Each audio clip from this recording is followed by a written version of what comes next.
A paz do Senhor, a paz de Cristo, bom dia para todos.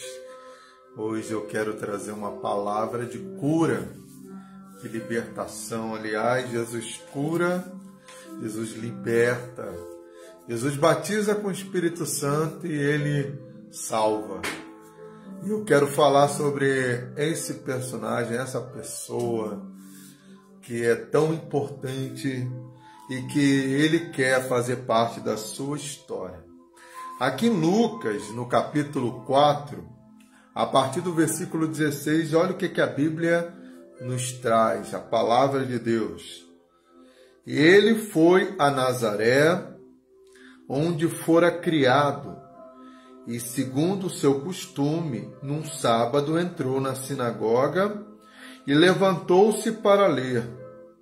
Foi-lhe entregue o livro do profeta Isaías, e quando abriu o livro, encontrou lugar onde está escrito: O Espírito do Senhor está sobre mim, pois que me ungiu para evangelizar os pobres. Enviou-me para proclamar liberdade aos presos, restauração de vistas aos cegos, e para libertar os oprimidos, e proclamar o ano aceitável do Senhor. Ele fechou o livro, o devolveu ao assistente e sentou-se. E todos na sinagoga tinham os olhos fitos nele. Jesus passou a lhes dizer: Hoje se cumpriu a escritura que acabais de ouvir. Então ali houve um cumprimento profético. Havia uma profecia lá em Isaías, no capítulo 61, que justamente, olha o que estava escrito: O Espírito do Senhor, Deus, está sobre mim, porque o Senhor me ungiu para pregar boas novas aos quebrantados. Enviou-me a curar os quebrantados de coração, a proclamar libertação aos cativos e a pôr em liberdade os algemados, a pregoar o ano aceitável do Senhor e o dia da vingança do nosso Deus, a consolar todos que choram e a pôr sobre os que em Sião estão em luto uma coroa em vez de cinzas, óleo de alegria em vez de pranto, vestes de louvor em vez de espírito angustiado, a fim de que se chamem carvalhos de justiça, plantados pelo Senhor para a sua glória. Então, Jesus Cristo, ele tinha saído ali da Judéia, onde ele tinha se encontrado com João Batista, ali no deserto da Judéia, no Rio Jordão, onde ele tinha sido batizado. Dali, quando a Bíblia diz que ele, no poder do Espírito Santo, agora o seu ministério totalmente direcionado, conduzido pelo Espírito Santo.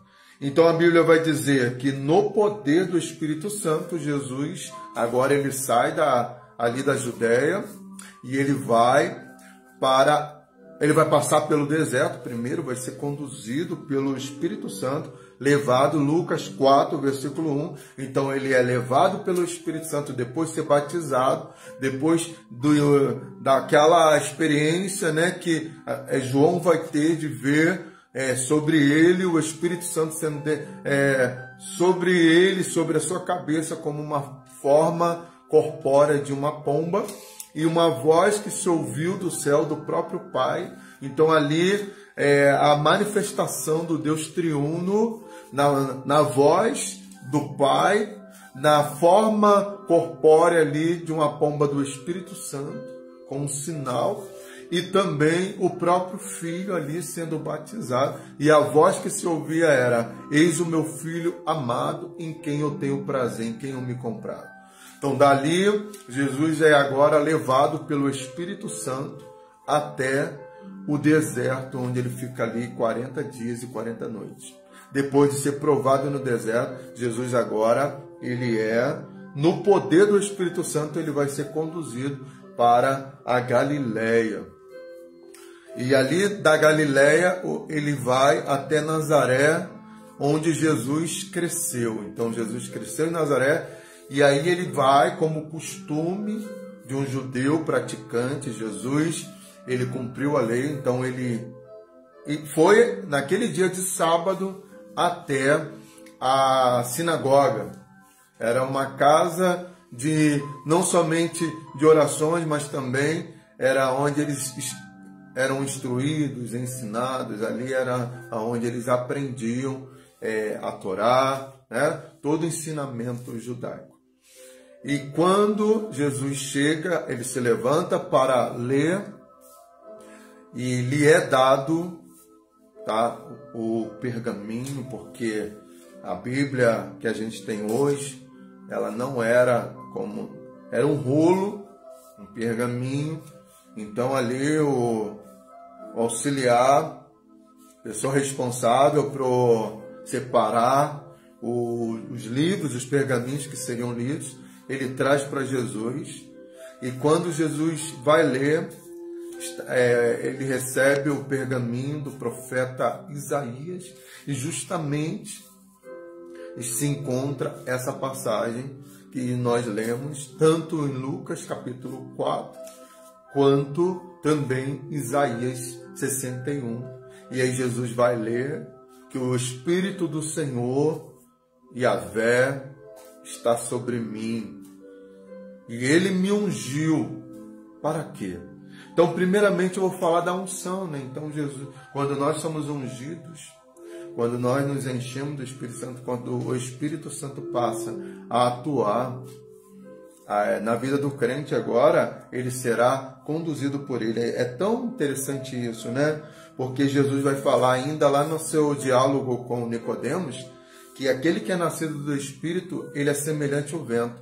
Então, o vento, ninguém vê o vento, ele é invisível. Mas nós ouvimos o barulho que o vento vai, ao estar soprando, né, o vento. E aí, ninguém sabe de onde vem e nem para onde vai. Assim, todo aquele que é nascido do Espírito.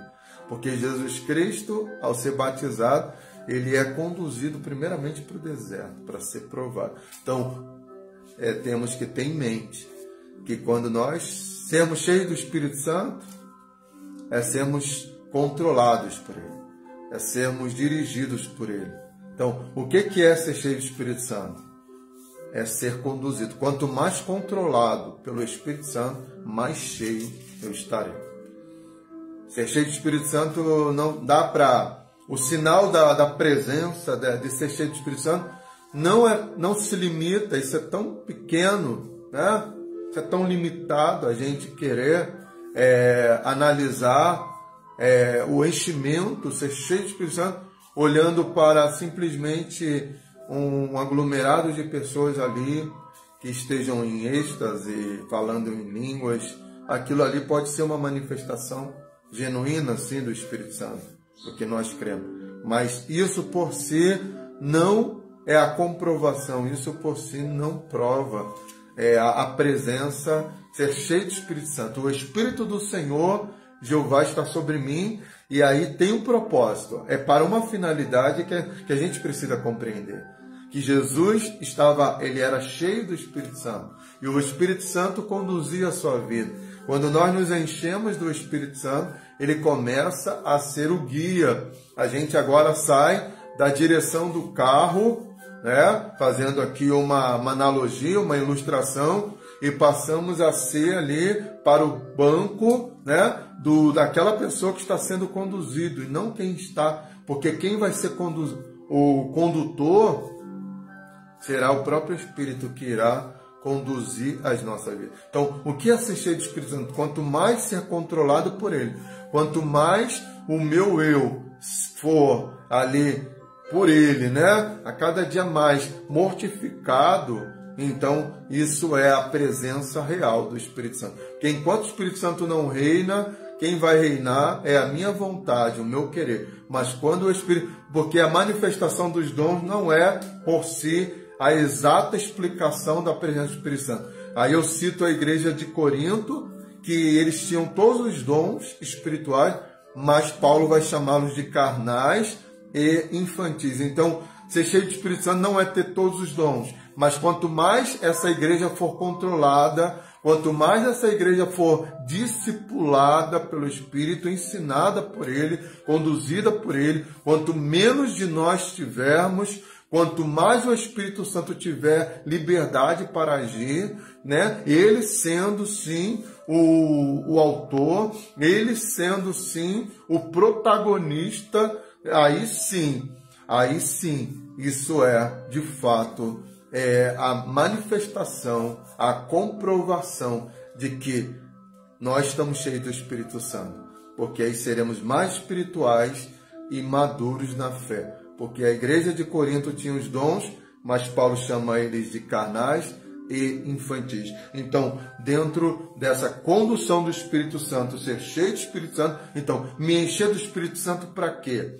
Porque a gente pede, Espírito Santo, venha, me encha o teu povo, sim, mas também com uma finalidade que a gente vai estar meditando, tomando base o livro de Isaías, e também o que Lucas vai aqui reportar sobre aquele fato que houve quando Jesus Cristo está ali na sinagoga e ele diz, depois de ler o livro de Isaías 61, e ele vai, todos estão fitos, olhando para ele, fitando nele, e ele vai dizer, hoje essa palavra, essa profecia se cumpre diante de vós. Então, ele é, de fato, o ungido de Deus, que foi ungido para, primeiro eu quero falar, para curar. Usando o texto original, aqui em Isaías 61, quando a palavra de Deus diz, o Espírito do Senhor Deus, ou o Senhor Yahvé, eu prefiro, a gente também poderia dizer Jeová, o Espírito do Senhor Deus está sobre mim, porque o Senhor me ungiu para pregar boas novas aos quebrantados e enviou-me a curar os quebrantados de coração. Então, evangelho, boas novas. A quem? E aí, o que significa? Qual seria a definição da palavra quebrantado de coração, né? Então, o que é ser quebrantado?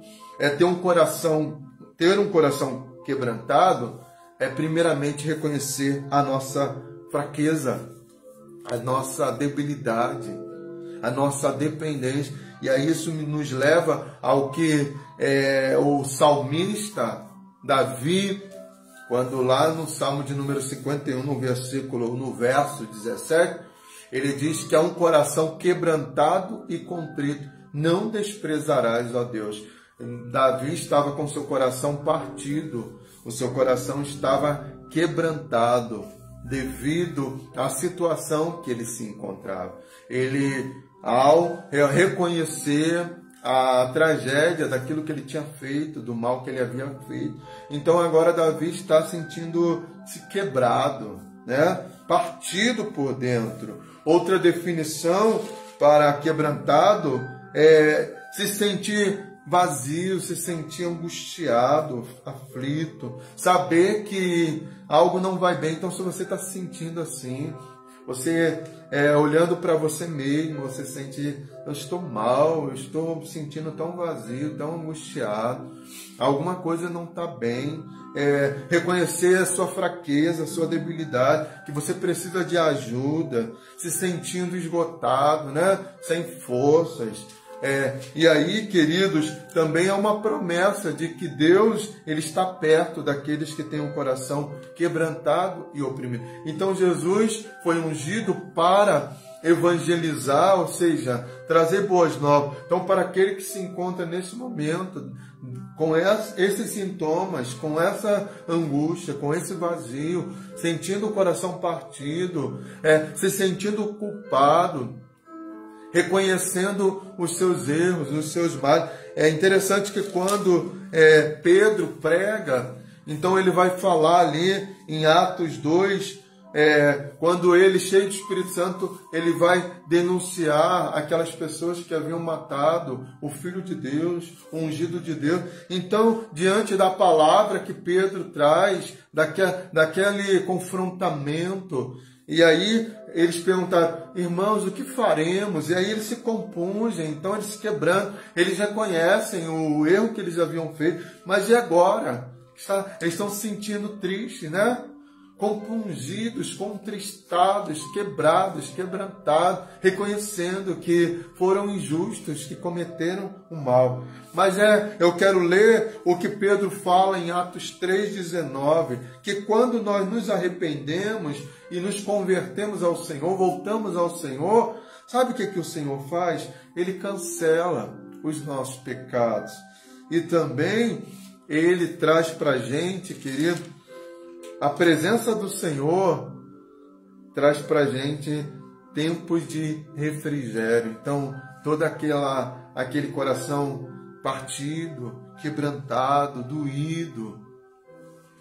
Também agora o Senhor traz refrigério, Ele traz paz, Ele traz realmente esperança para aquele que já não tinha mais esperança. Ele traz vigor para aquele que estava tão exaurido de tanto lutar sozinho e não conseguir vencer, romper. Então o Senhor vai também restaurando todas as coisas, restaurando o coração partido e sarando esse coração quebrantado, né? Colocando as coisas no seu lugar. Então, o vaso que foi quebrado, agora o oleiro, ele vai também restaurar o vaso. É isso que Jesus veio para fazer. A finalidade da unção em nós também, porque Jesus falou que faríamos as mesmas obras e ainda faríamos mais. Para que ser ungido? Para que a unção? Para a gente ficar ali na igreja, né? Dentro de 4 paredes. Não, ungido para curar. Fomos curados primeiro, porque um dia também estávamos com o coração quebrantado, com o coração partido, com a vida destruída, quebrada. E aí Jesus veio e nos curou, nos restaurou. E agora vocês serão minhas testemunhas. A própria vida de vocês, primeiramente, vai testemunhar as obras que eu fiz. Então, curados para curar. O nosso coração antes, outrora, estava destruído, partido, exaurido. Agora, com Jesus entrando e curando e restaurando, trazendo boas novas, boas notícias. Ei, não é o fim. Tá? Porque quando Cristo entra, então Ele coloca tudo em ordem, Ele restaura o coração ferido, Ele renova a alma abatida, o exaurido ganha força, sem esperança ganha esperança viva, e aí Ele vai restaurando todas as coisas, o casamento, a relação familiar, a relação no seu meio, no seu convívio, seja onde for que tenha sido partido, destruído, Jesus vem para restaurar todas as coisas. Porque primeiramente o Espírito do Senhor Yahvé está sobre mim e Ele me ungiu para evangelizar os quebrantados e para curar os quebrantados de coração. Então, se o teu coração está quebrantado, ei, receba a cura que procede do Senhor, do Jeová Rafá, o Deus que cura, cujas mãos são poderosas para curar. Ei, querido, primeiramente, ungido, cheio de unção, cheio do Espírito, para evangelizar aos pobres de espírito, para evangelizar aqueles que são totalmente dependentes de Deus, que reconhecem que sem Deus não há o que fazer, nós não podemos fazer nada sem Deus. Depois, ungido para quê?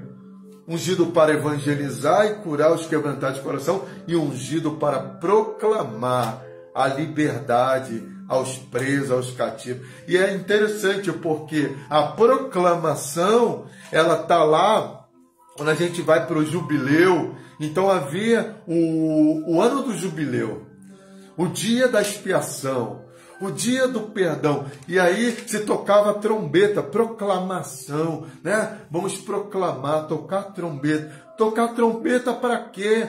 Então lá em Israel havia, no jubileu, a libertação dos escravos, aqueles que muitas vezes aquela pessoa que tinha uma dívida e ela não tinha como pagar, então ela teria que servir o outro, mas aquilo não era eternamente, então havia um tempo, e aí no dia do jubileu eles eram soltos, ou aqueles que tinham as suas propriedades tomadas por um tempo para pagar uma dívida, então aquela propriedade iria ser tipo um arrendamento, né? Onde a pessoa iria lucrar por um certo tempo daquela propriedade, mas que também a cada 7 anos era devolvida essa propriedade. Essa era a legislação dos judeus. Isso está lá, vamos lá em...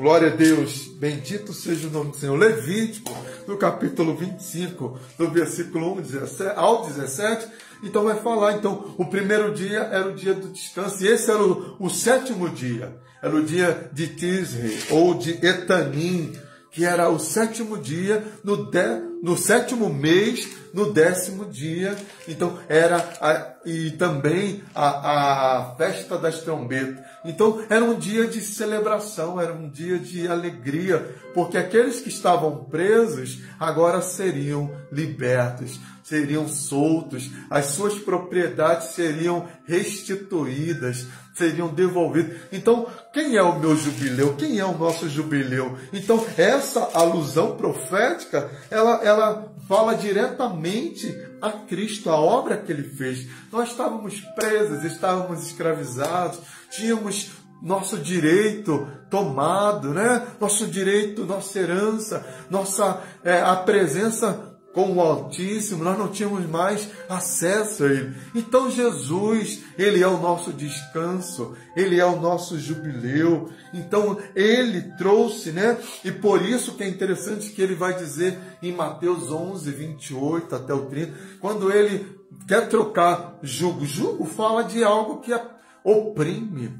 Então, jugo, presa, é aquilo que prende, aquilo que se colocava sobre os ombros de alguém. Eu sei que o jugo, no seu sentido original, fala daquela junta de bois, então era aquela peça, aquela canga que prendiam 2 bois juntos. Mas isso vai ganhando um outro significado, porque jugo fala de opressão. Pessoas que estão oprimidas, pessoas que estão acorrentadas, pessoas que não conseguem sair do lugar, pessoas que não têm mais liberdade de escolha, porque eles são atormentados por inimigos, por demônios, por espíritos malignos. Mas Jesus veio para libertar, para trocar esse jugo opressor por um jugo suave. Essa carga que você tem carregado, esse peso, por um peso leve, uma carga leve, porque quando nós recebemos o jugo e o fardo de Cristo,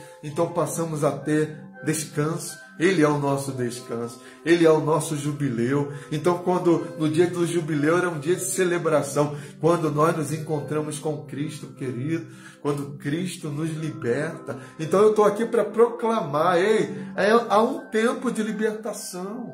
Talvez você esteja aí preso nas drogas, nos vício de ordem sexual, vícios na questão de dinheiro, muitas pessoas de jogos, de azar, pessoas que se vêm perdendo tudo, e vários vícios que as pessoas vão tendo e que vão dominando elas, que elas não têm mais vontade de fazer aquilo, mas elas se vêm fazendo. Eu quero te dizer que se Jesus entrar, esse vício tem que sair.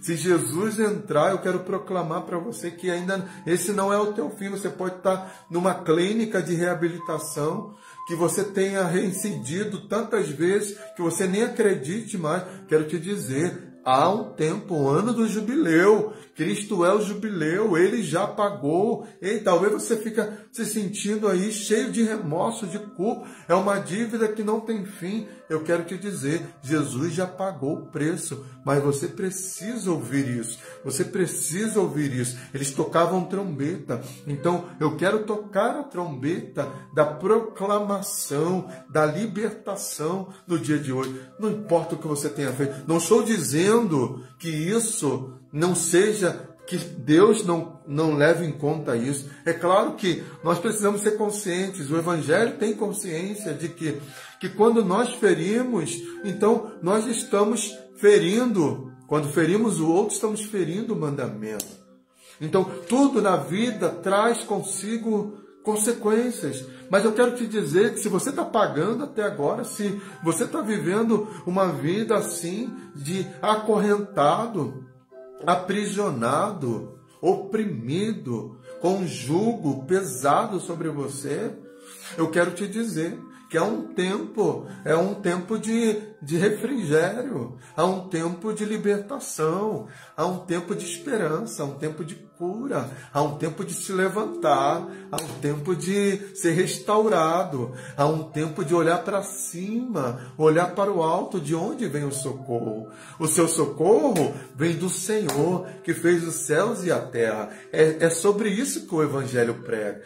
Todo ato traz consigo consequência, ação e reação. Mas eu quero te dizer que há esperança, a cura, a libertação para você.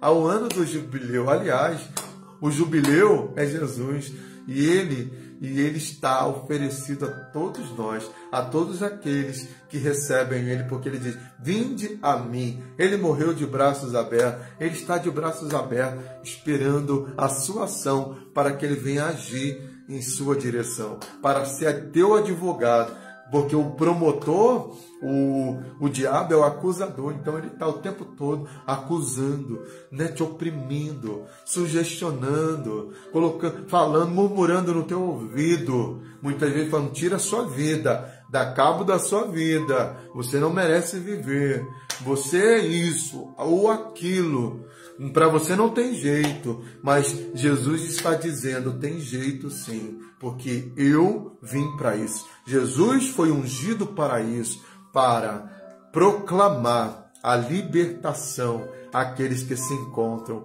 debaixo de jugo, cadeias se quebrem pelo poder do Evangelho. Jesus tem poder para quebrar as cadeias da sua alma, para quebrar as fortalezas na sua mente. Fortaleza, né? O que acontece? As fortalezas eram castelos que eram construídos para proteger, então, aquele reino. E muitas vezes o diabo vai criando fortalezas na sua mente, intransponíveis, para que a palavra não consiga atingir a tua mente e trazer a libertação. Ei, queridos, que essas cadeias, que essas fortalezas na tua mente sejam quebradas, coisas que são construídas desde a infância, palavras, traumas, coisas negativas que são construídas na mente da pessoa, desde muitas vezes do ventre da mãe, quando muitas mães, na sua ignorância, elas amaldiçoam seus filhos, elas declaram maldições sobre seus filhos, e que ao crescer também elas vão declarando isso, porque vivem num contexto de muita opressão, e aí transferem palavras, e a criança desde o ventre vai ouvindo aquela palavra de que ela não é ninguém, de que ela é um fracasso, de que ela nasceu para sofrer, de que ela não vai chegar a lugar nenhum, de que ela é um peso, de que um peso morto, um zero à esquerda, e são construídas aí muralhas, fortalezas na mente desse jovem, dessa criança que vai ouvindo sempre uma palavra negativa, e cada palavra um tijolo, uma pedra que vai sendo colocada uma sobre a outra, e fica difícil acreditar que você pode ser livre, porque você passou a vida toda ouvindo que você não serve, que você é um fracasso, que você é um peso, que você não era para ter nascido, que você só trouxe desgraça. Mas eu quero te dizer que há uma palavra que ela é poderosa, que ela destrói todos os conselhos do inimigo, porque a arma da nossa milícia, ela não é carnal, mas é espiritual em Deus. É essa palavra que ela é como um martelo que quebra toda penha, toda pedra, toda muralha, ela vai ser destruída pela unção da palavra de Deus. Então, se você até agora só ouviu palavras de derrota, palavras que te colocam para baixo, eu quero te dizer que há uma palavra e ela é poderosa, e ela é eficaz, ela é mais penetrante do que espada de dois gumes. Ela vai na divisão da alma e espírito, juntas, medulas, ela é apta para discernir as intenções, ela é um fogo que queima, ela também é martelo que destrói as pedras, muralhas. Se o teu coração está petrificado, eu quero te dizer que há um martelo, e essa é a palavra de Deus que vai quebrar toda resistência, toda incredulidade, porque Deus, Ele é poderoso, e Jesus foi ungido para proclamar libertação. Ouça, Jesus morreu em seu lugar. Ouça, Jesus já pagou o preço. Ouça, você não é obra do acaso. Ouça agora, dê atenção, que você não foi um erro, tá? Você não é um erro de trajeto, mas todos nós nascemos com um propósito, independente da circunstância, como você foi gerado, se foi com amor, sem amor, se foi planejado ou não foi planejado. Os planos são dos homens, mas eu quero te dizer que Deus tem um propósito na sua vida e que da sua dor, da sua desgraça, Deus pode fazer, ei querido, se levantar um homem e uma mulher de valor para fazer diferença nesse tempo. Então, ouça agora a palavra do Deus, o Todo-Poderoso, que todas as muralhas, que todos os castelos, todas as fortalezas que estejam na sua mente, petrificados ali, já estejam ali consolidados, fundidos, né? Aqui já está tão enraizado, fundido ali com os seus pensamentos, seus sentimentos, que você não acredita mais. Eu quero te dizer que nenhuma arma ela vai prevalecer, porque o Senhor, Ele quebra o arco, Ele corta a lança, Ele queima os carros do fogo. Aquietai, você que diz que não acredita, sabe que eu sou Deus e serei exaltado sobre as nações. Palavra do Eterno, do Todo-Poderoso. E aí, ungido para quê? Ungido para dar vista aos cegos. A Bíblia diz, e aí também, Jesus, Ele curou cegos de nascença, pessoas que tinham deficiência visual. Mas essa palavra, curar cegos, não está falando da cegueira física. Bartimeu, que era filho de Timeu, o cego que estava ali no meio do caminho, ele tinha mais visão do que aqueles que estavam seguindo a Jesus, muitos, ou principalmente dos religiosos, que Jesus vai chamá-los de guias cegos, Mateus 15, 14. Então, um cego conduzindo o outro, o que vai acontecer? Ambos cairão. Então, se a pessoa é cega, se a pessoa não tem a iluminação, a revelação do Evangelho, da verdade de Cristo, ele vai conduzir o outro. Pior do que não ser evangelizado é ser evangelizado de forma errada. É melhor ser uma pessoa descrente, uma pessoa que não conhece nada, ser ali um CD virgem, né, como uma criança, do que muitas vezes você ser ensinado através de heresias, de mentiras, de sofismas, de filosofias, de enganos, porque aí você vai construindo, né, assim como eu falei de construção, que a gente vai construindo palavras negativas, também o falso ensino, as distorções teológicas, os ensinos errados. Eu não estou falando aqui que eu sou o doutor das Escrituras, mas a gente precisa cada dia mais nos aprofundarmos em Deus. Ele é muito profundo. Mas eu tenho consciência de que eu não vou pregar aqui nada que seja engano para tentar trazer benefício para mim. Eu sou consciente da responsabilidade de que temos que pregar a verdade. a verdade de paz, a verdade que cura, que liberta, que transforma. A gente tem que ter consciência de que você pode ludibriar os homens, mas a Deus ninguém engana. Porque Deus tudo vê e Ele conhece aquilo que está no profundo, aquilo que está no oculto. Aliás, a própria Bíblia, lá na referência de Hebreus 4:12, o 4:13 diz assim, que tudo está nu e patente diante dos olhos daquele a quem todos nós iremos prestar conta. Então, se a pessoa prega engano, se a pessoa usa do evangelho para se favorecer, se ele não é um bom pastor, se ele é um mercenário, não pense que vai ficar, que isso não vai trazer consequência. Com certeza trará consequência. Então, a gente, pior do que não saber de nada, é você aprender de forma errada. Porque aí você vai construindo aquilo como uma verdade. E é difícil tirar os entendimentos, aquilo que a gente vai aprendendo, tirar, arrancar aquilo que já foi enraizado, é muito difícil. Então, Jesus, ele vai falar que o Deus desse século, Paulo vai dizer, mas a palavra é de Cristo, Paulo apenas é um instrumento. E Paulo, lá em 2 Coríntios 4:4, ele diz que o Deus com letra minúscula, porque Deus é uma definição genérica, Os judeus, por exemplo, eles nem gostam de falar o nome de Deus.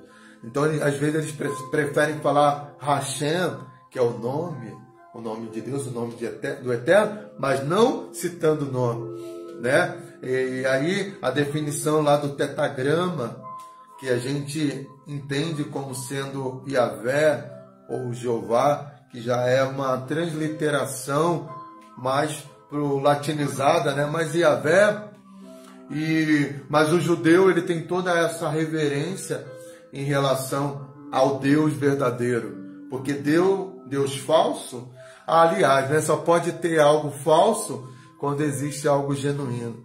Existe o falso cristão, o falso pastor, existe tudo que é falso, porque existe aquilo que é autêntico, aquilo que é verdadeiro. O falso evangelho que Paulo falava, porque existia a sã doutrina, as escrituras que eram verdadeiras, provenientes de Deus, aquelas que a igreja primitiva cultivava. Aliás, Atos 2:42 diz que eles perseveravam na doutrina dos apóstolos, porque os apóstolos receberam de Jesus. Paulo, quando ele vai ali falar da ceia do Senhor, 1 Coríntios 11, versículo 23, ele diz: eu recebi do Senhor, não foi do homem, não foi da filosofia grega, eu recebi do Senhor o que também vos transmiti. Naquela noite em que ele foi traído, tomou o pão e partiu e deu graça.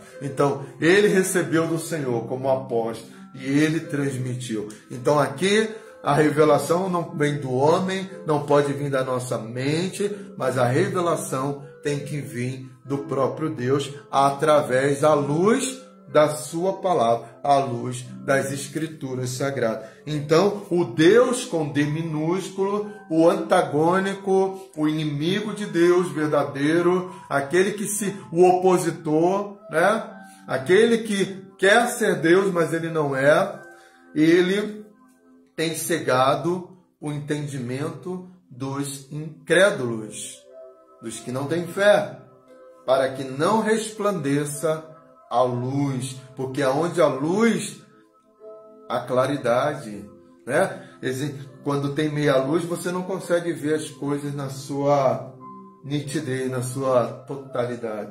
Mas quando a luz, se acende a luz, você consegue ver detalhes que na escuridão você não consegue ver. Mas é interessante que quando a gente chega num lugar muito escuro, primeiro momento você não vê nada, mas depois você começa a se adaptar. É interessante que, falando sobre isso, Isaías 9:2, que lá em Mateus 4:16, Mateus vai citar essa palavra como cumprimento no Messias, no Cristo. A palavra de Deus diz assim, que o povo que estava sentado em trevas viu uma grande luz, e aos que viviam na região da sombra da morte resplandeceu uma grande luz. Então, lembra da última referência que eu fiz, a última ilustração? A gente chega num lugar escuro, a gente sente aquele impacto. Mas depois, a gente começa, a nossa retina, nossos olhos, começam a se adaptar àquele ambiente. O problema todo é esse, que a gente chega num lugar onde não há luz. Por que as pessoas estão no mundo, vivendo no pecado, a vida destruída, o casamento indo de mal a pior, não tem alegria, não tem felicidade, bebem e aí extravasam, daqui a pouco choram, e aí ficam lá deprimidos, e aí depois, no outro final de semana, ou aqueles que bebem todo dia, estão lá de novo, aí bebem para fugir dos problemas, ou aqueles que vão tentar, de alguma forma, uma válvula de descarga no vício, nas drogas, aquele que acaba se relacionando com várias pessoas para tentar satisfazer algo dentro da pessoa, mas nunca há plenitude, nunca se sente pleno. São momentos de prazeres que eles têm, mas que na totalidade, na grande parte, é um grande vazio, uma grande angústia, é um sofrimento, são dores, perdas, e aí a pessoa se vê perdendo tudo. E aí, mas mesmo assim, vivendo naquilo, muitos não conseguem. Até veem o cristianismo, veem o evangelho, né, como uma coisa bonita, até olham uma família que seja genuinamente cristã, que viva de verdade, e falam: nossa, eu queria tanto que a minha família fosse assim, eu queria tanto ser como fulano, queria tanto largar essa vida, ir para a igreja, mudar de vida, mas eles estão ali naquela situação, e aí depois também eles se entretem, e aí vão para as baladas, vão para as orgias, vão para os inferninhos, vão para os lugares mais variados, vão passar a noite cada dia, cada noite, com uma pessoa diferente, vão se prostituindo ou se drogando cada vez mais, conhecendo drogas diferentes, para tentar encher aquele vazio, mas eles já se assentaram, se acostumaram, ou na falsa religião também, pessoa que está ali e que no primeiro momento vê que as heresias, a pessoa chega num sistema estranho e aí ela toma um choque e fala: nossa, será que isso aqui é igreja? Será que isso daqui realmente é a verdade? E ela fica chocada, mas aí com o passar do tempo ela começa a se assentar. Aí ela jazia também, existe na outra versão, fala, e aí começa a se assentar, ela se acostuma, ela permanece ali, e ali passa a ser para ela uma verdade. Olha o grande problema. E aí Jesus veio para quê? Ele, na região ali de Naphtali, né? Quando ele chega ali naquela região, que eles estavam naquela situação, que é justamente a Galileia dos gentios, porque os galileus, a Galileia, ela era assim, misturada, secularizada, tanto que os judeus mesmo, aqueles que eram praticantes, eles nem gostavam daquela região, porque ali era muito secularizado, tanto que ali havia até criação de porcos, né? O judeu não come porco, mas porque ali havia uma mistura, uma helenização, vamos dizer, uma salada de fruta, que muitas vezes as pessoas também, hoje em dia, as pessoas elas fazem uma salada de fruta, elas são um pouco espiritualistas, um pouco isso, um pouco aquilo, e vai montando ali um caldeirão, e é tão complicado isso. E aí Jesus vem para trazer luz, e aí ele vem para trazer a libertação, porque também, aonde a cegueira espiritual, ali há opressão. Por quê? Porque eu sou manipulado, eu sou enganado pelas pessoas. Começam a me vender a salvação. Então, eu começo a acreditar que eu só vou ser salvo se eu fizer alguma coisa, e as pessoas vão colocando isso na nossa mente. Eu tenho que ser fiel a Deus. Claro que sim.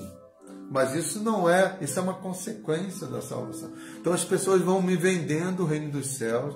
Pessoas vão dizendo que eu tenho que fazer isso para para ser salvo, aquilo para ser salvo e aquilo outro. E o salvo, ele vive como salvo. Na verdade, quando nós somos salvos, é porque nós fomos transformados, regenerados. Então, aquela vida passada, eis que tudo se fez novo, as coisas passadas, as coisas velhas se passaram. Então, o velho homem, ele morreu. E eu passo a viver em novidade de vida. Não para ser salvo, porque salvo você já é em Cristo Jesus. Você vai perder a salvação. E as pessoas começam a querer manipular as outras, querendo infundir na nossa mente sempre um sentimento de escravo. Mas nós somos livres e os olhos precisam se abrir para isso. Porque não adianta tirar alguém da cadeia, da prisão, se mentalmente ela se encontra sempre com essa visão errada de si mesmo. Isso é cegueira espiritual. Então, Jesus disse: conhecereis a verdade. A verdade vos libertará. Então, Cristo quer te libertar. Quebrar dos seus olhos toda aquela trave, toda cegueira espiritual, para que você entenda e compreenda de que Ele é a luz. Ele diz: eu sou a luz do mundo. João capítulo 8. Aquele que me segue não anda ou não andará em trevas. Então, eu preciso seguir a Cristo. Eu preciso conhecer a Cristo. Eu preciso me relacionar com Cristo.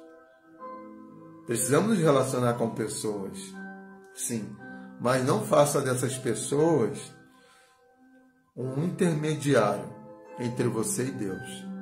Existem pessoas abençoadas que elas, com certeza, e isso tem que ser uma troca mútua, tá? Mas as pessoas não são a minha salvação.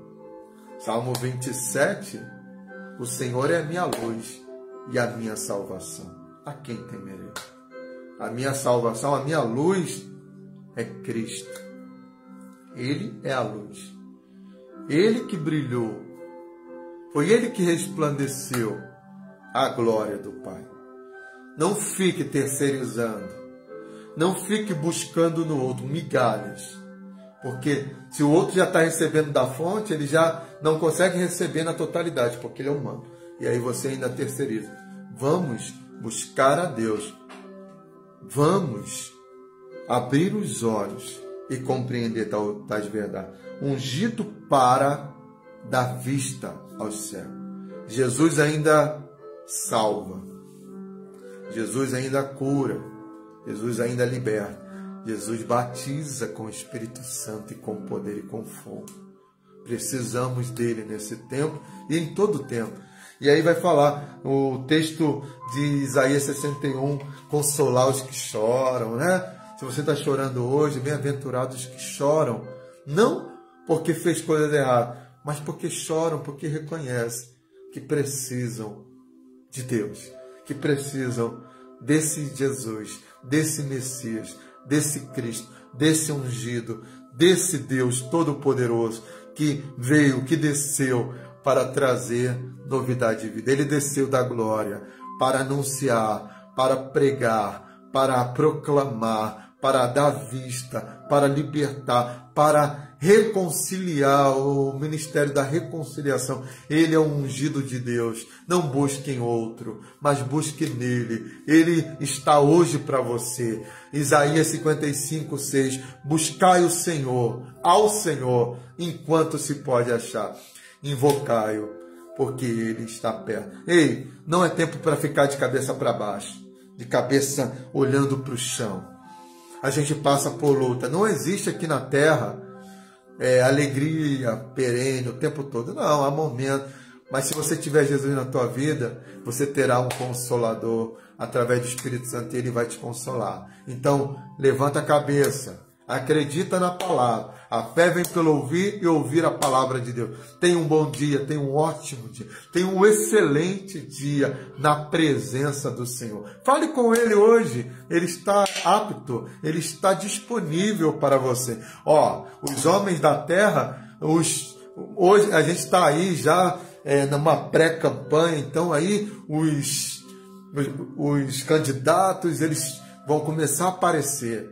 Mas depois que acabam as eleições, cadê eles? Eles somem, né? Mas eu quero te dizer que Jesus não é candidato. Ele já é eleito de Deus. Ele já é o escolhido de Deus. Ele já é o próprio Deus. Ele é o Senhor dos Senhores. E se aqui na terra você não tem relações com pessoas importantes, eu quero te dizer que o homem mais importante do universo, ele quer ser teu amigo. Ele quer te chamar de amigo. Ele quer andar contigo. Ele quer te revelar coisas grandes e ocultas que você não sabe. Ele quer te revelar os mistérios da sua glória. Ele quer caminhar com você. Ele quer te carregar no colo. Ele quer que você coloque a sua cabeça nos seus ombros. Ei, olhe para Jesus. Ele é a maior inspiração. Ele é a fonte de toda alegria. A paz de Cristo. Shalom, Adonai. Paz do Senhor para todos. Jesus te ama e Ele quer a sua vida. Ele quer mudar a sua história.